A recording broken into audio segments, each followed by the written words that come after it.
Ricardo III.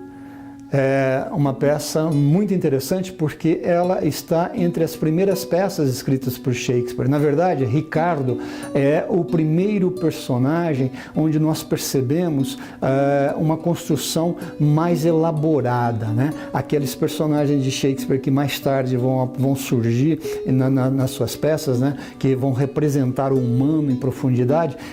O Ricardo III, é uma personagem que já começa a trazer todas essas características bastante humanas, né? Talvez seja o primeiro personagem dele mais completo. E esse personagem, Ricardo III, faz parte da galeria dos personagens históricos de Shakespeare. Shakespeare escreveu 10 peças baseadas na história da Inglaterra. Esta é uma delas. Então, Ricardo III, ele existiu e ele foi o rei que surgiu logo no final da Guerra das Rosas, né? Como nós sabemos, na história da Inglaterra, nós temos a luta da família York, que era representada pela Rosa Branca, contra a família Lancaster, que era representada pela Rosa Vermelha. Ricardo III, ele é dos Yorks, né? E nesse momento os Yorks haviam vencido a batalha com os Lancasters. Então o irmão mais velho de Ricardo assume o trono da Inglaterra e aí o que acontece? Ricardo tem a ambição de se tornar rei, então ele começa a tirar todo mundo que está no seu caminho em direção ao trono, né? Primeiramente ao seu irmão. Então, o irmão mais velho já se encontra doente quando a peça começa. E aí tem um irmão que é mais novo, né, do que o rei, mas que é mais velho do que ele. Então, ele ocuparia o trono. Então, ele dá um jeito de sumir, né, de desaparecer com esse irmão. Esse irmão, no começo da peça, é preso, né? Porque ele inventa uma história que existe uma ameaça para os filhos do rei que seria trazido por uma pessoa cujo nome começava com G, com o G. E aí isso vai cair nas costas do irmão que é preso.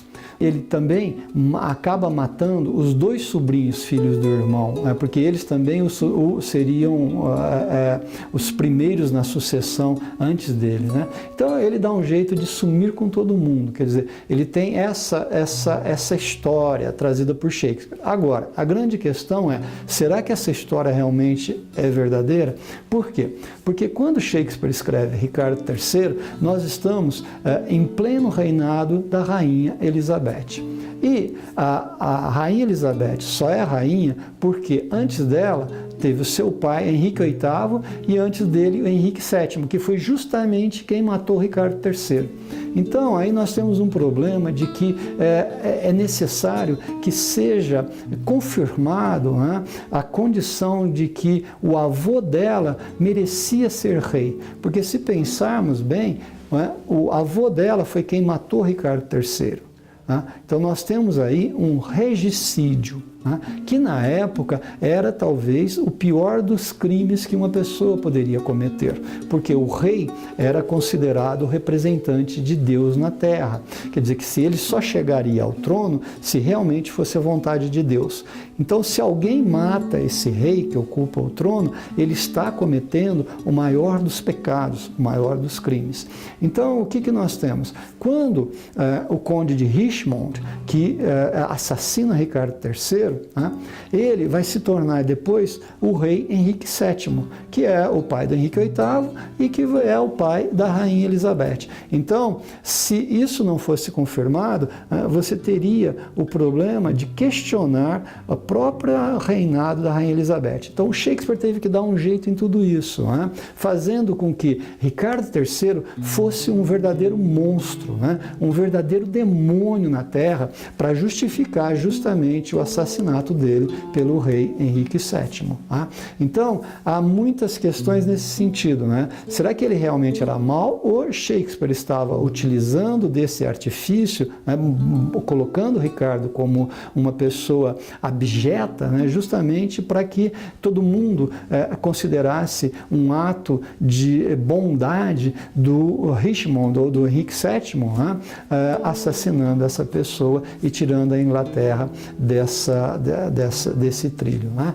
Então, ele pinta Ricardo III como uma pessoa totalmente distorcida, né? O seu caráter distorcido. Ele já tinha o problema físico, né? E Shakespeare distorce também o seu caráter, né? Para poder justificar essa maldade dele, né? E ele acaba assassinando na peça o próprio irmão, os próprios sobrinhos e ordenando o assassinato de outras pessoas, como é o caso da Lady Anne, né? Que inclusive é a cena que nós assistimos aqui, né? A Lady Anne, ela vem de uma outra família, né? Só que ela era interessante para que Ricardo consolidasse o seu trono. Então, o Ricardo, que havia assassinado o marido da Lady Anne e também o pai do marido dela, né? Que na época era como se fosse o próprio pai dela, né? Ricardo tenta conquistá-la, e nós temos uma cena divinamente escrita por Shakespeare, onde ele, depois de ter cometido esses dois assassinatos, do pai dela e do marido dela, ele acaba conquistando-a, né? A Lady Anne, né, também é algo que é bastante questionado, né? Como que uma mulher que perdeu o marido e que perdeu o pai, né, assassinado por esse homem, de repente aceita se casar com esse homem. Acontece que a Lady Anne era uma garotinha, ela tinha aproximadamente 16 anos, né? E naquela época ela estava totalmente desamparada, porque ela perdeu tudo, né? Então, de repente, se oferece a ela essa oportunidade dela continuar na corte e ainda ser a esposa daquele que está no caminho da sucessão para o trono, né? Então, talvez isso tudo tenha colaborado para que houvesse aquela possibilidade na mente dela, de repente ela não ser uma pessoa que iria estar jogada, que iria estar desamparada na sociedade daquela época, que era uma situação extremamente terrível. Então nós temos aí essa situação. E a cena em que Ricardo faz a conquista dela é uma cena escrita de uma maneira sublime por Shakespeare, né? O diálogo que existe entre os dois, né? A maneira como Ricardo vai, como uma serpente, vai cercando todo tipo de pensamento, todos os argumentos que são colocados pela Lady Anne, né? E ele vai envolvendo até que no final ele tem o consentimento dela para cortejá-la. Então, os artifícios, né? Toda a psicologia reversa trabalhada nesse sentido, né?